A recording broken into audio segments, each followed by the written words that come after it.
boys and girls. Welcome back to another story from the Jesus Storybook Bible. I am so excited about the story that we are going to read today.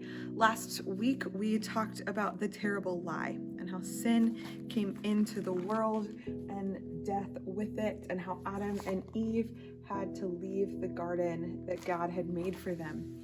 This week, we're going to talk about a new beginning, a story of Noah's Ark from Genesis 6 through 9.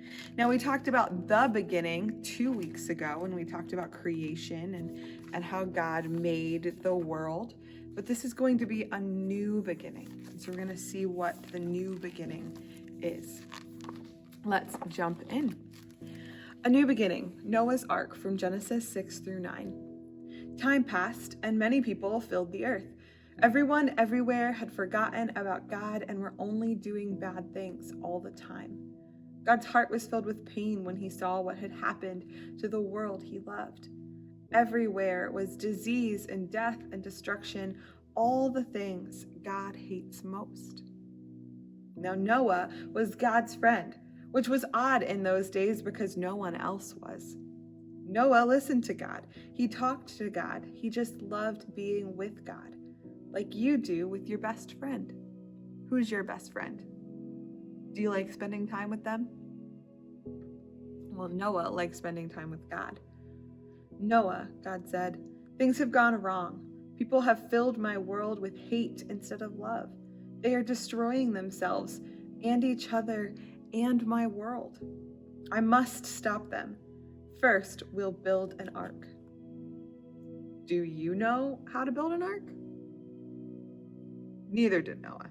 Luckily, God knew, and he would show him. So Noah cut down some trees, made some wood. These are the plans. God gave Noah very specific instructions about how to build the ark. And then, of course, we've got Noah over here and over here. A storm is coming, God told Noah, but I will rescue you, I promise.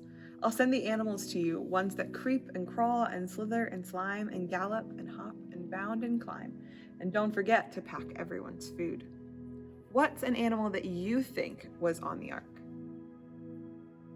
Well, we're going to see a picture of a bunch of those animals, and we'll see if your animal was on there. The storm was going to wash away all the hate and sadness and everything that had gone wrong and make the world clean again. God had thought up a way to keep Noah safe, but Noah would have to trust God and do exactly what God told him. So Noah built an ark, short for a very large boat. Noah's neighbors came out to watch and point and laugh because they didn't believe. They didn't believe Noah about the boat or the storm or needing to be rescued. And Noah must have looked rather silly. His boat was in the desert. The desert was nowhere near the sea, and there wasn't even a cloud in the sky.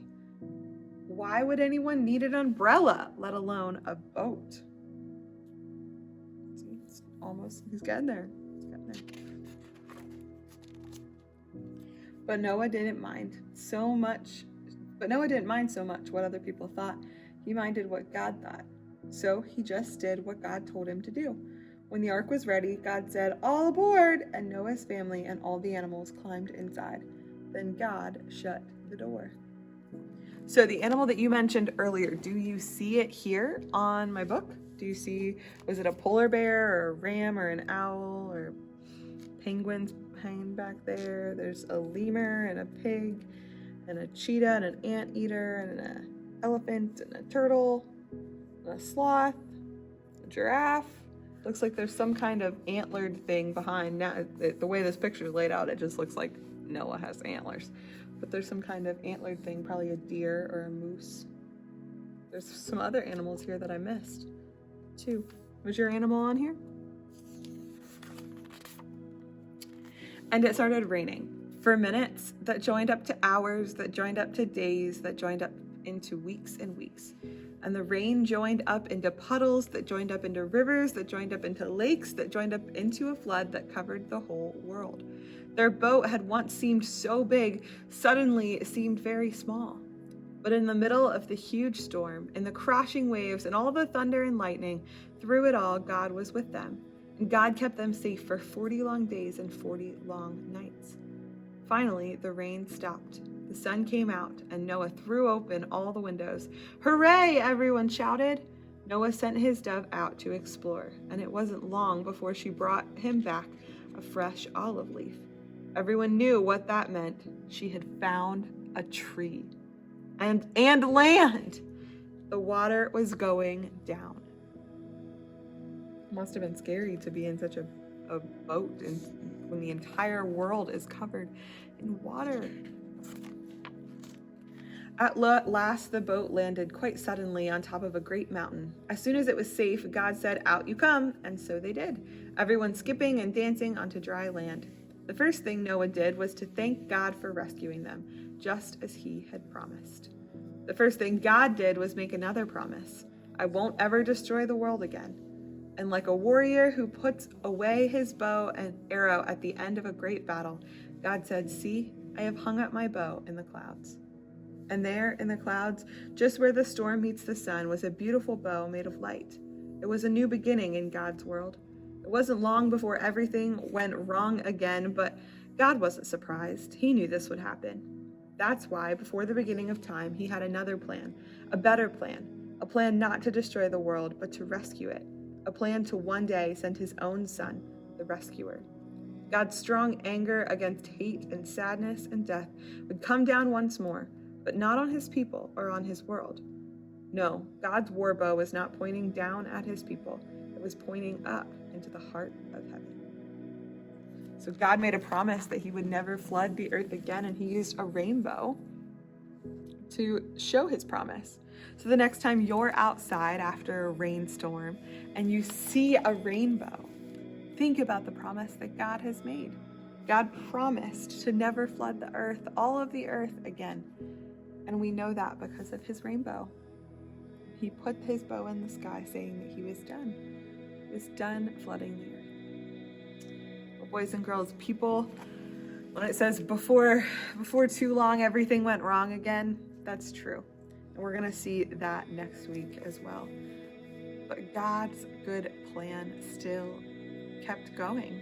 Before the beginning of the world, God had a good plan. Last week, we talked about God's never stopping, never giving up, unbreaking, always and forever love. I'm just going to double check that I got all of the adjectives. Never stopping, never giving up, unbreaking, always and forever love. Yep. So God's never stopping love would not stop even through all of this. God loved Noah and he loves us, and he's faithful to all of us. Boys and girls, I can't wait for next week to dive into another story from our Jesus Storybook Bible. Hey, if you guys have this book at your house and are reading along with us, then you should take a picture of that and send it to me. I would love to see you reading along with us. Okay, guys, well, I'll see you next week. Bye.